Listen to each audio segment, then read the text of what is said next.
बिस्मिल्लाहिर्रहमानिर्रहीम। अस्सलाम वालेकुम नाज़रीन, आप देख रहे हैं programme on the other side में हूँ आपके साथ फैज़ा शिराजी। नाज़रीन, अदलिया में मुबैना मुदाखलत का जो केस था, यानी कि इस्लामाबाद हाई कोर्ट के 6 जजेस का जो ऑनरेबल जजेस हैं उनके जो केस था, उसकी आज बड़ी इंपॉर्टेंट हेयरिंग हुई है। और इसमें कहा गया, चीफ जस्टिस साहब की जानिब से जो रिमार्क्स दिए गए उसमें उन्होंने कहा जी कि तय कर ले हम किसी सियासी ताकत, हुकूमत या हसास इदारों के हाथों इस्तेमाल नहीं होंगे। अब ये तय करना है, डेफिनेटली ये चीज़ें देखनी है, अदलिया को देखनी है। अदलिया एक ऐसा फोरम है जिसपे हर आदमी की नज़रें होती हैं, स्पेशली वो लोग जो साहिब हैसियत नहीं होते, जिनकी कोई ताकत नहीं होती, कोई कॉन्टैक्ट्स नहीं होते, वो अदलिया की जानिब देख रहे होते हैं कि उनको इंसाफ मिलेगा। तो अदलिया अगर किसी भी प्रेशर में आती है, किसी भी इन्फ्लुएंस में आती है, तो अदलिया फिर किस तरह से अपने जो है फैसले जो है मुदाखलत के बगैर दे सकती है। और मुदाखलत सिर्फ आम आदमी के लिए नहीं होती नाज़रीन, मुदाखलत बहुत सारे ऐसे फैसले हैं, जैसे कि आज चीफ जस्टिस साहब के भी ने मार्क्स थे कि अगर आप किसी भी जज के फैसले को देखें तो वो बोलता है, वो फैसला खुद बोलता है कि आया उसके फैसले में कोई मुदाखलत, कोई इन्फ्लुएंस है या नहीं है। और माजी में हमने देखा कि बहुत सारे ऐसे फैसले थे जिनमें फैसले ने खुद बताया, जिस पे हमने डिस्कशंस भी की कि फैसले पे इन्फ्लुएंस नज़र आया।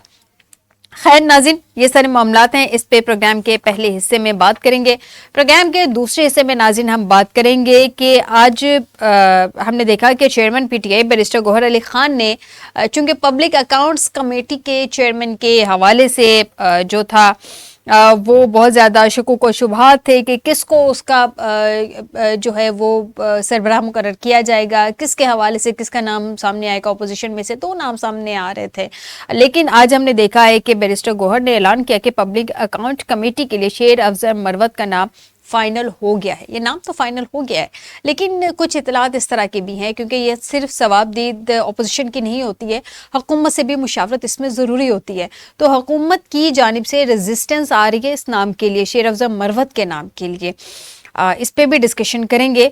और नाज़रीन, इस मुल्क में सारा कुछ हो सकता है। आप सिर्फ 2 चीज़ें इंसान को इस मुल्क में नहीं होनी चाहिए, एक तो उसको गरीब नहीं होना चाहिए, दूसरा उसको मजबूर नहीं होना चाहिए, वरना आपका हाल जो है वो किसानों वाला होगा।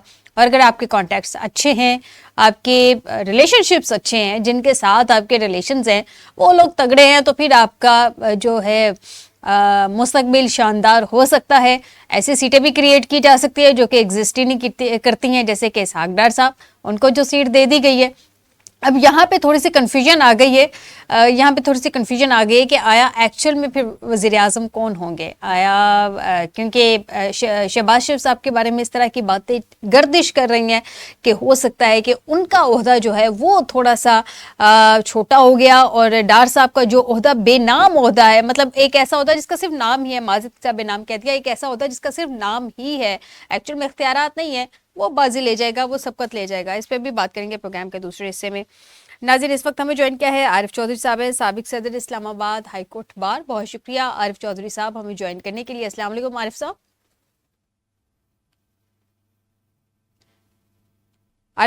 आरिफ साहब, अगर आप तक हमारी आवाज़ पहुंच रही है, तो आज हमने देखा कि 6 जजेस के जो खत है जो इस्लामाबाद हाई कोर्ट के 6 जजेस का, उसकी बड़ी अहम लाइव हियरिंग आज हमने देखी है। एक्सपेक्ट कर रहे थे कि आज हो सकता है कोई फुल कोर्ट का मामला बन जाए, लेकिन इसमें खुद भी क्लैरिटी आज थोड़ी सी दे दी, या जस्टिफिकेशन कह लीजिए चीफ जस्टिस साहब की जानिब से दे दी कि 2 जजेस अवेलेबल नहीं है, और इसलिए फुल कोर्ट की तरफ मामला नहीं गए। इस पे क्या पॉइंट है सर आपका?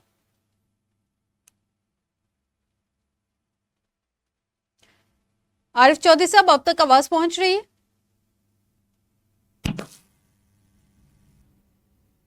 नाज़रीन, आरिफ चौधरी साहब से दोबारा रब्ता करने की कोशिश करते हैं, शायद उन तक हमारी आवाज नहीं पहुंच रही है। नाज़रीन, सुप्रीम कोर्ट में चीफ जस्टिस पाकिस्तान काजी फायद ईसा साहब की सरबराही में जो 6 रुकनी बेंच मामले की समात ये जो हुई है, आज अहम समात हुई है, ये जनाब की है जस्टिस मंसूर अली शाह ने, जस्टिस जमाल मंदोखिल ने, जस्टिस अतर मनुल्ला ने, जस्टिस मुसरत हलाली, जस्टिस नईम अख्तर अफगान बेंच का हिस्सा है, जबकि हुकूमत की जानिब से अटॉर्नी जनरल मंसूर अवान ने दलाइल दिए हैं। ये बड़ा इंपॉर्टेंट है नाज़रीन कि ये तय कर लिया जाए, क्योंकि आज दौरान रिमार्क्स चीफ जस्टिस साहब ने बड़े अहम रिमार्क्स थे, वो जो मार्केबल जो रिमार्क्स है वो उन्होंने कहा जी हम किसी सियासी ताकत, हुकूमत या हसास इदारों के हाथों इस्तेमाल नहीं होंगे, और बहुत सारे हसासेदारों की डिटेल भी उन्होंने मांग ली। इस सब पे बात करेंगे नाज़रीन एक ब्रेक के बाद। वेलकम बैक नाज़रीन, हमें एक मरतबा फिर से ज्वाइन कर चुके हैं आरिफ चौधरी साहब। पहले कुछ टेक्निकल प्रॉब्लम थी, उनको आवाज़ नहीं जा रही थी, इसलिए अब हमें दोबारा ज्वाइन कर चुके हैं। आरिफ चौधरी साहब, बहुत शुक्रिया आपका हमें ज्वाइन करने के लिए।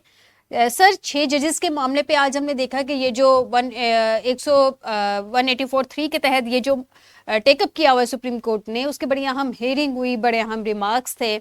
एक्सपेक्ट किया जा रहा था आज फुल कोर्ट बन जाएगी, जैसे कि लास्ट टाइम हेयरिंग में इंदिया दिया था चीफ जस्टिस साहब ने, लेकिन अब की दफा पता चला कि चीफ जस्टिस साहब ने इसकी जस्टिफिकेशन दी, 2 जजेस अवेलेबल नहीं है। आपको लगता है अवेलेबल नहीं है या अवेलेबल होना चाहते नहीं है, जानबूझ के इस केस का हिस्सा नहीं बनना चाहते? एक्चुअल में आपके नजदीक क्या हकीकत हो सकती है? बहुत शुक्रिया। मेरे नजदीक तो जो सूरत हाल बनती हुई नजर मुझे आ रही है वो ये कि चीफ जस्टिस साहब वो बहुत ज्यादा संजीदा नहीं है इस मसले के हल के सिलसिले में, और वो हल जिस तरह होना चाहिए। उसकी वजह ये है कि उनका ये कहना कि जनाब मेरे दौर में तो कोई ऐसी मुदाखलत हुई नहीं, इस चीज के बावजूद कि उनके साथ बैठे हुए जजेस जो सुप्रीम कोर्ट के जजेस सुन रहे हैं वो ये कह रहे हैं कि जनाब जब से आपने ये हियरिंग शुरू की है तो हमारे 2 जजेस को टारगेट किया जा रहा है, और दूसरा फिर वो कह रहे हैं कि जी कल को हमारे साथ पता नहीं क्या होगा जो हम ये यानी सुन रहे हैं, कार्रवाई कर रहे हैं। तो उसके बाद और 6 जजेस का जो वाकया है ये कोई बहुत पुरानी बात नहीं है, नई बात है इस, और उनके साथ ये जो केसेस के जहाँ जो फैसले हो रहे हैं, जिस तरह के दबाव के तहत सारे मामला हो रहे हैं, और ये जो बाबर सत्तार साहब वाला मामला ये भी कोई पुरानी बात नहीं है, नई बात है, इनके दौर की बात है।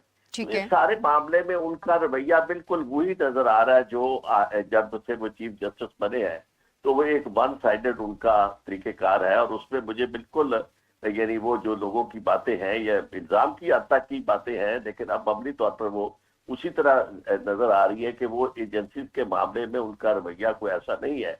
लेकिन आरिफ साहब यहाँ पे आज चीफ जस्टिस साहब ने रिमार्क्स दिए हैं, वो कह रहे हैं कि हम कंडक्ट से दिखाएंगे ना कि मुदाखलत है या नहीं, या जजेस का हुक्मनामा दिखाता है कि उसमें मुदाखलत हुई या नहीं। और ये संजीदगी के मामले पे भी उन्होंने बड़ी अहम बात की, उन्होंने कहा जी कि हम नहीं समझते कि हम मुदाखलत का मामला संजीदगी से नहीं लेते, यानी कि कहीं ना कहीं उनको भी इस बात का आइडिया है कि उन पर ये बातें हो रही हैं कि ये मामला संजीदगी से टेकअप नहीं किया जा रहा। यही प्रॉब्लम है ना कि अगर वो संजीदगी से ले रहे होते तो उन्हें इसकी वजाहत करने की जरूरत नहीं थी। और दूसरी बात यह है कि अब तक जो उन्होंने किया है, अब तक इस मामले में उनका रवैया कोई ऐसा नहीं रहा कि जिससे ये नजर आए कि कोई बहुत सीरियस लीड से ले रहे हैं और बहुत बड़ा कदम उठाना चाहते हैं। पहले दिन से आपने देखा कि उन्होंने डिटेक्टिव के कहने पे वो यानी उन्हें खुद मालूम था कि क्या हो रहा है, यानी ऐसा हो सकता है कि चीफ जस्टिस पाकिस्तान को नजर ना आए, सारी दुनिया को नजर आ रहा है और क्या हो रहा है, और आपके सामने सूरत हाल है कि जब उनकी बताई गई जातियां आपने एजेंसीज की तो उन्होंने उस पर नोटिस नहीं लिया उस वक्त, बल्कि मजाक उड़ाया। ये आपने साफियों के मामले में भी उन्होंने नाम लेके कि ये फलाने साथी, यानी पार्टी बन गए वो कि जनाब आपको फला नजर नहीं आ रहा, फला नजर नहीं आ रहा, उसमें उनके नाम नहीं है, फला आप पुराने लोगों की बात कर रहे हैं तो इनका जिक्र क्यों नहीं करते। तो बात यह है कि वो सारी की सारी बात और मुसलसल यही कह रहे हैं कि जनाब मेरे दौर में तो कोई मुदाखलत नहीं हो रही, यानी इसके बावजूद कि सब कुछ सामने हो रहा है और पूरी कायनात देख रही है कि किस तरह मुदाखलत हो रही है, ह्यूमन राइट्स किस तरह वायलेट किए जा रहे हैं, फैसले किस तरह मैनेज किए जा रहे हैं, और उन्हें नजर नहीं आ रहा। तो इसमें मैं नहीं समझता कि उन्हें एहसास जरूर है कि लोग इस पर एतराज कर रहे हैं, क्योंकि जब आप एक काम जो कर रहे होते हैं उसके लिए एक आपके अंदर अपने तौर पर भी एक फीलिंग तो होती है कि भाई लोग हमें देख रहे हैं, और खास तौर पे जब आप मीडिया पे आके टीवी पे आके पब्लिकली ये सारे आपके कमेंट्स होते हैं। और फिर आप एक और बात देखी कि पिछले यानी अभी जब आए हैं तो उस वक्त केस चल रहा था, तो उस वक्त के प्रेसिडेंट जो सुप्रीम कोर्ट बार के प्रेसिडेंट थे वो चूंकि ज्यादा करीब समझे जाते थे पीटीआई के और यानी मौजूदा सेटअप के खिलाफ समझे जाते थे, उन्होंने मौका ही नहीं दिया बात करने का। उनकी पिटीशन भी मौजूद थी, और अब बार बार ये सुप्रीम कोर्ट बार एसोसिएशन को अहमियत दे रहे हैं और यानी बार काउंसिल को दे रहे हैं पाकिस्तान। मैं नहीं ये चाहता कि उन्हें अहमियत ना दे, लेकिन इन्हें इस बात का पता है चूंकि सुप्रीम कोर्ट बार एसोसिएशन का प्रेसिडेंट जो है जो या उनकी जो बॉडी इलेक्ट हुई है वो मुस्लिम लीग नवाज की है और प्रो गवर्नमेंट है, यानी उनके नॉमिनेटेड लोग जो है वो जीते हैं। इसी तरह पाकिस्तान बार काउंसिल में वो लोग मौजूद हैं जिनका अपना सरकर्दा बंदा जो है चुनाव मिनिस्टर है, आसिफ बोन साहब उनकी पार्टी के लीडर है, जो मुस्लिम लीग नून की क्यादत के वकील बने वहां, जिन्होंने ये केस लड़ा उनके लिए। तो इस सारी सूरत हाल में मैं ये समझता हूँ कि उनका बार बार उस तरफ जाना, और फिर ये कि जवाब आप तजावीज दे दे, भाई तजवीज जो है आप एजेंसी के सरबराह को तलब करें, उनसे पूछे। और दूसरा ये है कि इसमें फुल कोर्ट बनाने में आपको मुबारक क्या है, यानी मुसलसल आप अभी भी आप इसको उसी तरह चला रहे हैं जिस तरह आम, यानी संजीदगी वाली बात अगर होती तो फिर चीजें इस तरह नहीं होती। फुल कोर्ट भी बन सकती थी, और दूसरा ये है कि उसमें फिर तलब भी किया जा सकता था। लेकिन वो कह रहे हैं कि 2 जजेस की दस्तयाबी नहीं थी, इसलिए फुल कोर्ट नहीं बनाई जा सकी। आप देखे ना, उस वक्त भी ये कह रहे थे कि जजेस की दस्तयाबी नहीं, आप भी चलो आप भी ऐसे ही उन्हें, यानी हम इससे समझते हैं कि जी शक का फायदा दे देते हैं, हम यही समझते हैं कि जी उन्होंने वाकई 2 जजेस की दस्तयाबी ना होने की वजह से नहीं बनाया। लेकिन बाकी जिस तरह की वो बातें वो कर रहे हैं, उसमें तो कहीं ये बात नजर नहीं आ रही कि भी इस मामले को उन्होंने ये दिया है। आप देखें कि हाई कोर्ट के 6 जजेस का ये कह देना कि हमारे साथ ये हुआ है, उसके बाद उन्हें किसी शहादत की जरूरत है, किसी बात की कि वो गवाही के गवाह पेश करें कि जनाब उनके साथ ऐसा हुआ और साबित करें, क्योंकि जज का कह देना ही काफी होता है। कोई जज जो हाजिर सर्विस जज है वो पॉलिटिशियन तो नहीं है, या कोई पॉलिटिकल वर्कर तो नहीं है कि जो इस तरह सियासी फायदा उठाना चाहता है। वो तो एक कैरियर यानी में रखा है, यानी उससे आगे सुप्रीम कोर्ट का भी जज बनना है, यहाँ भी उसे चीफ जस्टिस भी बनना है। तो अगर वो ये कह रहे हैं, सीनियर जूनियर जज भी उसमें शामिल है, अगर वो कह रहे हैं तो उसको संजीदगी से लेने का मतलब तो ये होता है कि आप फौरी कार्रवाई करें। उसके लिए मौसर अंदाज में आप बुलाएं एजेंसीज को, उन्होंने पूछे कि भी आपने क्यों किया, उसे जवाब तलब करें। यानी ये कमेंट्स और तजावीज लेना ये संजीदगी की बात नहीं होती। जितना बड़ा ये वाकया है पाकिस्तान की तारीख में आज तक इससे पहले कभी ऐसा हुआ नहीं कि सिटिंग जजेस जो है वो ये बताए कि जी हम पे प्रेशर डाला जा रहा है और हमारे साथ ये किया जा रहा है। और अगर ये वाकया हो गया है तो उसके बाद इसका जो इसका रिएक्शन है वो इतना सुस्त नहीं होना चाहिए। इसका रिएक्शन जो है वो बड़ा तेज होना चाहिए। पहले आपने देखा कि कितने दिन डाल दिए गए इसी मसले को, यानी डिले करने के लिए कि जी छुट्टियां आ रही हैं, फ्ला हो रहा है, ये हो रहा है, लंबा खींच दिया गया।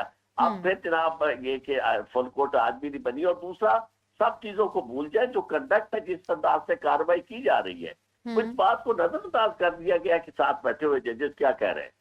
वो जजेस जो हैं वो बिल्कुल वाज़ेह तौर पर ये कह रहे हैं कि जी हम भी यानी हमारे जब से हम सुन रहे हैं तो प्रेशर और हमारे 2 जजेस को भी। तो फिर आपके ख्याल में आरिफ साहब ये क्यों उनको डिनाई किया जा रहा है, क्यों नहीं उनकी सुनी जा रही, क्यों? मतलब जो इंसाफ देने वाले हैं आम आदमी को, हम जैसे लोगों को जिन्होंने इंसाफ देना है, वो खुद इस वक्त इंसाफ के मुंतजिर लाइन में लगे हुए हैं। अगर उनको निज़ाम में इंसाफ, उन्हीं के निज़ाम में इंसाफ में से उनको इंसाफ इतना डिले मिल रहा है, तो फिर हम आम आदमियों को इंसाफ की हम कैसे तवक्को करें कि टाइमली मिलेगा? नहीं, पाकिस्तान के लोगों को तो अभी तवक्को नहीं करनी चाहिए कि उन्हें इंसाफ मिलेगा। उसकी वजह यह है कि वो तो बिल्कुल महरूम कर दिए गए। पाकिस्तान में तो एक ऐसा सिस्टम चल रहा है जिसे आप अदरवाइज पॉलिटिकली हाइब्रिड सिस्टम कहते हैं, लेकिन टेक्निकली जहां लीगली ये जस्टिस सिस्टम के हिसाब से है, there is no criminal justice system यहाँ पाकिस्तान के अंदर, ना कोई सिविल एडमिनिस्ट्रेशन है। आप अंदाजा करें कि अगर कहीं क्रिमिनल जस्टिस हो तो ऐसा हो सकता है कि पुलिस इस हद तक कार्रवाई करे और लोगों के खिलाफ इस तरह कार्रवाइयां करे जिस तरह यहाँ पे इम्प्यूनिटी वो कर रहे हैं। उन्हें कोई खौफ ही नहीं है किसी का, यानी मतलब जहां वो चाहते हैं बेलगाम घोड़े की तरह सारा कुछ कर रहे हैं। तो ये इसीलिए हो रहा है कि उन्हें पता है कि उन्हें पूछने वाला कोई नहीं है, और लॉलेसनेस अपनी इंतहा को पहुंच चुकी है। लोगों के घरों पे आके डाकू जो है वो लोगों को मार रहे हैं, और उसके बाद यानी जो आपके चीफ मिनिस्टर साहबा है वो अपना वर्दी पहन के घूम रही है, वो फैशन शो कर रही है। अभी उसका भी कोई फैसला नहीं हुआ कि उनके खिलाफ FIR भी होनी है या नहीं होनी, ये भी इस चीज का भी अभी तक कोई डिसाइड नहीं हो चुका। आरिफ साहब मुझे ये बताइएगा, ये जो अभी आप बात कर रहे थे कि अपने साथी जजेस की भी वो बात को चीफ जस्टिस साहब नहीं एग्जैक्टली सुन रहे और 6 जजेस के मामले पे भी इतना डिले किया जा रहा है, तो आपको एग्जैक्टली रीजन क्या नजर आती है इसके पीछे, इस डिले के पीछे? मैं आपको बताऊं कि ये जो आप उस वक्त कहा गया था कि जनाब आपको याद होगा कि एतजाज पास ने बड़ा वाज़ेह तौर पे कहा था कि लोगों को हजरत ईसा अलैहिस्सलाम का इंतजार है और मुस्लिम लीग नून को काजी फायज ईसा का इंतजार है। तो काजी साहब जब से आए हैं इन्होंने कोई कसर नहीं छोड़ी अपने वन साइडेड होने की को जाहिर करने में। इनका रवैया जजेस वकला के साथ, इनका रवैया उस पार्टी के साथ, इस वक्त मसला क्या है, कोई लंबी चौड़ी बात तो है नहीं, मसला तो सीधा हर एक को पता है, कोई ऐसा मसला नहीं है जिससे समझ ना आए कि पीटीआई को इक़्तिदार से बाहर है और वो एस्टेब्लिशमेंट जो है उसको निशाना उसने बनाया हुआ है और पीटीआई जो है उसको खत्म करने के लिए एस्टेब्लिशमेंट हर वो कदम उठा रही है जिसके लिए उसे कोई परवाह नहीं इस बात की कि फंडामेंटल राइट्स क्या होते हैं, क्रिमिनल जस्टिस सिस्टम क्या होता है, इंसाफ क्या होता है, वो सब कुछ किया जा रहा है। तो अब उसको रोकने के लिए और तो कोई बात नहीं है, उसी को रोकना है। अगर आज आप लोगों के वोट जो उन्होंने डाले हैं, अगर अपनी मर्जी से उनके वोट ही जो थे उनके मुताबिक रिजल्ट दे दिया जाता तो समझ आ सकती थी कि भी पाकिस्तान में कोई इंसाफ है। और उसमें सबसे बड़ी रुकावट कौन बने, खुद चीफ जस्टिस साहब बने। तो इसलिए कोई किसी को भूल नहीं होनी चाहिए। ऐसे है कि अश्कशोई है थोड़ा बहुत, चूंकि इस हद तक मामला आगे बढ़ गया है कि अब 6 जजेस की बात को नजरअंदाज किया नहीं जा सकता। और फिर ये कि वो चीफ जज जिन्हें साबिक चीफ जस्टिस को इन्होंने बनाया सरबराह, वो भी नहीं, उन्होंने भी इस काम में आने से इनकार कर दिया। इसके बाद इनके पास चारा कोई रहा कि किसी न किसी तरीके से कार्रवाई करनी है। और आप उस कार्रवाई में ऐसे लोगों को वो शामिल करना चाहते हैं ऐसे जो बिल्कुल यानी वन साइडेड है। तो इसलिए आहिस्ता आहिस्ता ये मामला वक्त के साथ खत्म हो जाएगा। और क्या होना है इसमें, कार्रवाई तो अगर करनी होती तो फिर उससे नजर आना चाहिए। यानी कि आरिफ साहब ये वाला मैटर इतना सीरियस मैटर, ये भी मिट्टी पाव प्रोग्राम ही हो जाएगा। बिल्कुल मिट्टी पाव प्रोग्राम मुझे नजर आ रहा है इसमें, क्योंकि अगर मिट्टी पाव प्रोग्राम ना हो तो ये पाकिस्तान की बड़ी खुशकिस्मती होती कि कम अज कम ऐसे मौके पर ही ऐसी सूरत हाल हो जाती कि एक दफा क्लियर हो जाता कि इदारे जो है उन्होंने इंसाफ के मामले में मुदाखलत नहीं करनी, और अदालतें अगर इंसाफ देने लग गए तो उसके बाद तो पाकिस्तान के बारे न्यारे हो गए। अच्छा, तो मुझे आरिफ साहब ये बताइएगा कि चीफ जस्टिस साहब ने रिमार्क्स दिए हैं, पता नहीं कि हम लोग उनके रिमार्क्स पे इतनी डिटेल में डिस्कशन कर सकते हैं, या हम तनकीद तो नहीं कर रहे लेकिन हम एक डिस्कशन कर रहे हैं। कितनी को हमें इजाज़त है उनके इस डिस्कशन को आगे लेके चलने की। लेकिन उन्होंने कहा यह इंतहाई तकलीफ दे था कि साबिक चीफ जस्टिस पे तनकीद के नश्तर बरसाए गए। अब ये सुन के तो हमें तकलीफ हो रही है कि अगर उनको उस वक्त तकलीफ हो रही थी कि साबिक चीफ जस्टिस पे तनकीद के नश्तर बरसाए गए हैं, तो उनके अपनी अदलिया में हमने देखा था कि 2 धड़े बने हुए थे, तो फिर धड़ाबंदी खत्म कर दी जाती ना, फिर ताकि अदलिया को तनकीद का निशाना ही ना बनाया जाता। पहली बात तो मैं आपसे ये अर्ज करूं कि जहां तक तनकीद का ताल्लुक है, हम फेयर कमेंट्स कर रहे हैं, क्योंकि कार्रवाई जो है वो इन कैमरा तो नहीं हो रही, पब्लिकली हियरिंग्स हो रही है।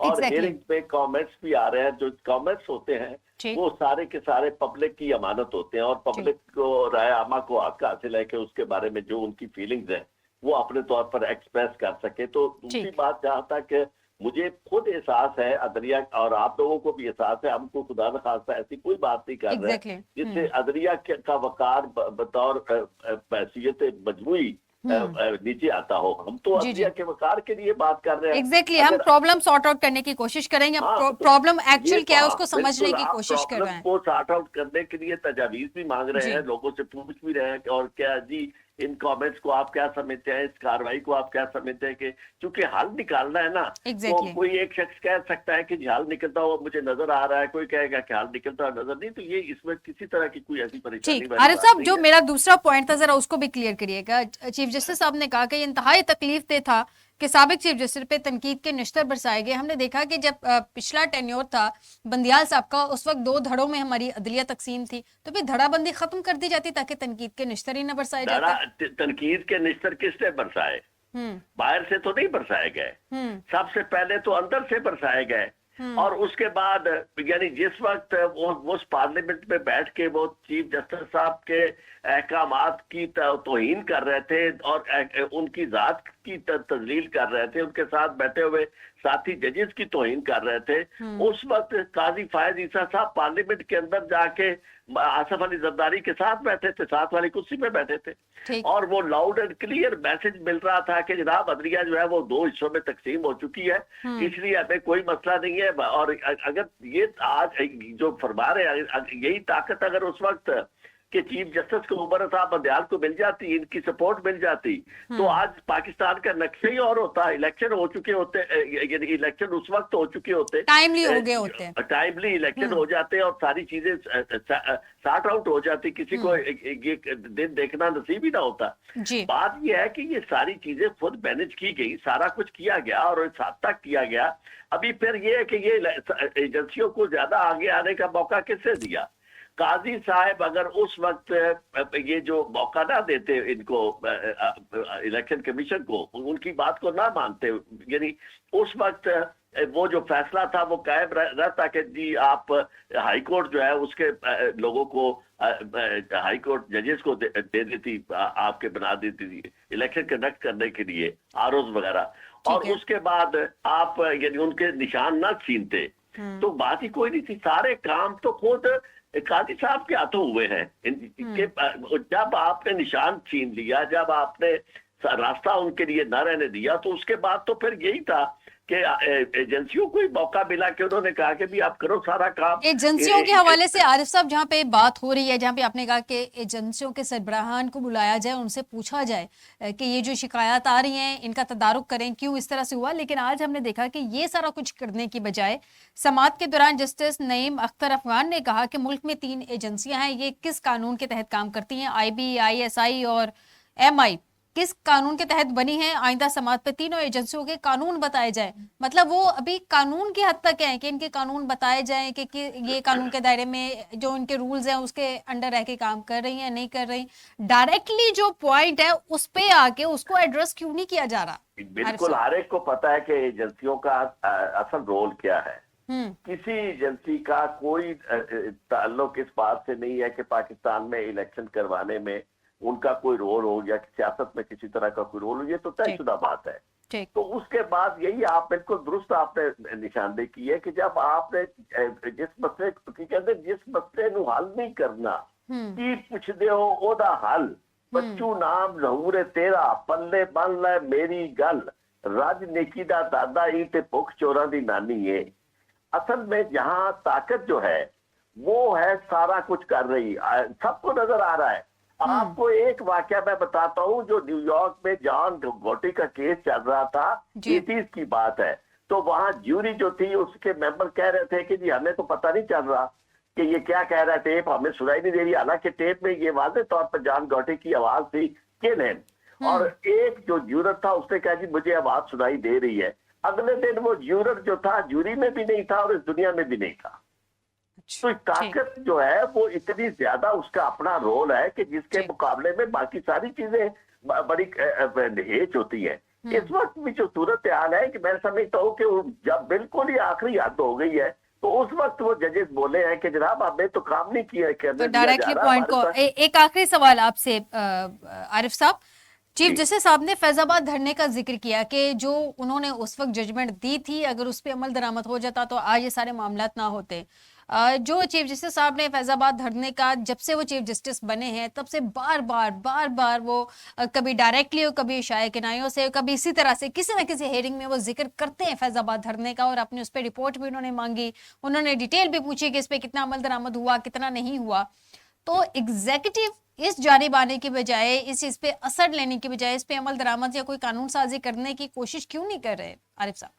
अगर चीफ जस्टिस साहब संजीदा होते ना इस मामले में भी, पहले भी आपका सवाल था कि क्या वो संजीदा है, संजीदा होते तो अब तक अमल दरामद हो चुका होता। बात यह है कि उन्हें भी पता है, जस्टिस को भी पता है कि वो इस मामले में संजीदगी उनकी नहीं है। अच्छा। और वरना वो तलब करते, उन्हें पूछते, यानी इस तरह तो नहीं है। खुद चीफ जस्टिस अगर ये कहे कि जनाब ये इस पे अमल दरामद हो जाता, तो अमल दरामद करवाना किसने है? ये इख्तियार किसका है? फैसला किसका था? फैसला भी चीफ जस्टिस साहब का था, सुप्रीम कोर्ट का फैसला था, यानी वो रिपोर्ट जो है वो भी सुप्रीम कोर्ट के फैसले का हिस्सा है।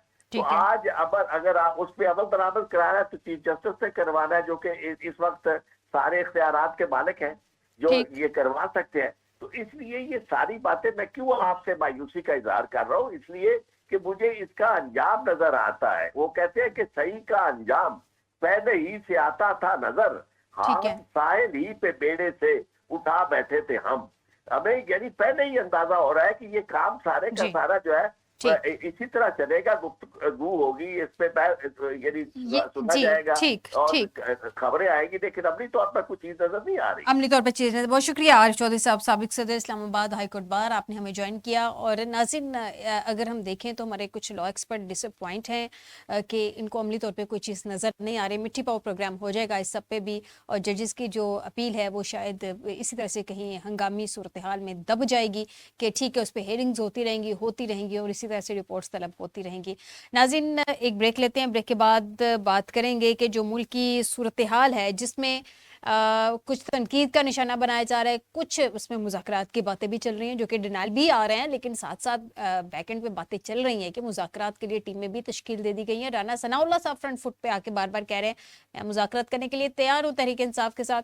अगर वो मुज़ाकरात करने के लिए, जो राना सनाउल्लाह साहब PMLN के नवाज ग्रुप के कंसीडर किए जाते हैं, नवाज ग्रुप अगर तहरीक इंसाफ के साथ मुज़ाकरात करने के लिए तैयार है, तो क्या शहबाज ग्रुप जो हुकूमत में है वो भी मुज़ाकरात करने के लिए तैयार है? और अगर नहीं, वाकई ये दो ग्रुप नहीं है, एक ही ग्रुप है, तो इस हुकूमत के पास मैंडेट क्या है इन मुज़ाकरात का? एक ब्रेक के बाद।